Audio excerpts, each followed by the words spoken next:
Praise the lord, హల్లెలూయా.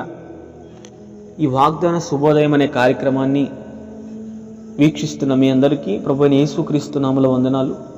ఈరోజు కూడా ఒక చక్కని వాగ్దానంతో మీ ముందుకి రావటం జరిగింది. అనేకులకు ఈ వాగ్దానాలు షేర్ చేయండి. మీరు కూడా ఈ పరిచర్లో పాలి భాగస్తులు కండి.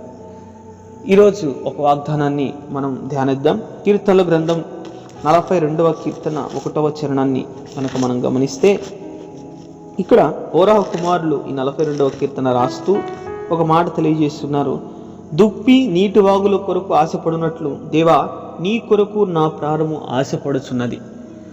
దుప్పి ఎలాగైతే దాహం చెందినప్పుడు నీటి వాగుల కోసం, ఎండమావుల కోసం ఎలాగైతే ఆశపడుతూ ఉంటుందో, తహతహలాడుతూ ఉంటుందో, తొలకరి కోసం భూతలం ఎలాగైతే ఆశపడుతూ ఉంటుందో, అలాగే ఇక్కడ భక్తులు తెలియజేస్తున్నారు, దేవా నా ప్రాణము నీ కోసం ఆశపడుతూ ఉన్నది, నీ కోసం ఆశ కలిగి ఉన్నది అని చెప్పి భక్తులు తెలియజేస్తూ ఉన్నారు. చాలామంది ఈ లోకంలో ఉన్న మనుషులు మనం గమనిస్తే వాళ్ళ ఆశలన్నీ ఈ భౌతిక సంబంధమైన, భూ సంబంధమైన ఆశలే కలిగి ఉంటారు. ప్రతి ఒక్కరిని మనం గమనిస్తే వారు ఏదో ఒక ఆశ చెప్తానే ఉంటారు. కొంతమంది నాకు మంచి భార్య రావాలి అని చెప్పి ఆశపడుతూ ఉంటారు, దేవుణ్ణి అడుగుతూ ఉంటారు.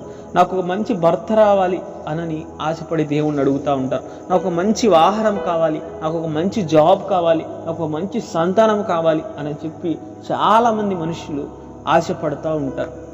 కానీ ఇక్కడ భక్తులు నేర్పుతూ ఉన్నారు, మీరు కోరుకోవలసింది ఇహలోక సంబంధమైంది కాదు, కానీ పరలోక సంబంధమైన వాటిని మీరు కోరుకోవాలి. అంటే పరలోక సంబంధం, ఇహలోక అలాగే పరలోకాన్ని ఇచ్చే వ్యక్తి ఎవరైతే ఉన్నారో ఆ సృష్టికర్త అయిన దేవుని కనుక మీరు ఆశించి ఆయన్ని కనుక మీరు కోరుకుంటే, ఇదిగో మీకు కావలసినవన్నీ, ఈ భౌతికమైనవన్నీ దేవుడు అనుగ్రహిస్తాడని ఇక్కడ మనకి చక్కని పాఠంని వాళ్ళని నేర్పుతూ ఉన్నారు. భక్తుల యొక్క ప్రాణము దేవుని కోసం ఆశపడినట్టు ఈరోజు మనము ఈ వాగ్దానం ద్వారా మన ప్రాణాలు కూడా దేవుణ్ణి కోరుకోగలిగితే, దేవుని మీద ఆశ పెట్టుకోనగలిగితే, దేవుణ్ణి ఆశించగలిగితే, ఈరోజు నీకు ఏది అక్కరగా ఉన్నదో ఆ పరిస్థితులన్నీ ఆ దేవుడే తీర్చివేస్తాడు.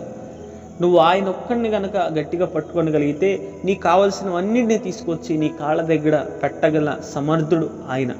కాబట్టి ఈ వాగ్దానం ద్వారా మీతో తెలియజేస్తున్న మాట ఏంటంటే, ఎలాగైతే భక్తుల ప్రాణము దేవుని కోసం ఆశపడిందో, ఈరోజు మన ప్రాణం కూడా దేవుని కోసం ఆశపడాలి. దాన్ని దేవుడు దీవిస్తాడు, చూస్తాడు. ఆయన కన్నులారా చూసి మనకి ఏది అవసరతగా ఉన్నదో మనం అడగకపోయినా అవి మనకి దయచేస్తారు. ఎందుకంటే అన్నిటిని ఇచ్చే ఆయన చేతిని మనం పట్టుకున్నాం కనుక, అన్నీ ఆయన దగ్గరే దాగి ఉన్నాయి కనుక ఆయన మనకి తప్పకుండా వాటన్నిటిని దయచేస్తాడు, మనం ఆయన చేతిని పట్టుకుని ఆయన మీద మనం ఆశ పెట్టుకున్నాం. కాబట్టి ఈ వాగ్దానం ద్వారా దేవుడు మీతోనే మాట్లాడుతూ ఉన్నాడు. కాబట్టి మీ ప్రాణము దేవుని మీద ఆశ పెట్టుకోవాలని. కాబట్టి కోరహు కుమారులు తెలియజేస్తూ ఉన్నారు, నీటి వాగుల కోసం దుప్పి ఆశపడినట్లు దేవా నా ప్రాణము నీ కోసం ఆశపడుతుంది అని కోరహు కుమారులు తెలియజేస్తూ ఉన్నారు. కాబట్టి ఈ వాగ్దానం ద్వారా మనం కూడా సరిచేయబడి మన ప్రాణాలు కూడా దేవుడి మీద ఆశపడినప్పుడు మనకు కావలసినవన్నిటినీ దేవుడు మనకు అనుగ్రహిస్తాడు. కాబట్టి మన దృష్టిని దేవుడి మీద పెట్టినప్పుడు మనకు కావలసిన ప్రతిదీ దేవుడు మనకి అనుగ్రహిస్తాడు. ఈ చిన్ని వాక్యాన్ని దేవుడు దీవించి మన జీవితంలో ఫలింపజేయునుగాక. ఆమేన్. అందరికీ వందనాలు.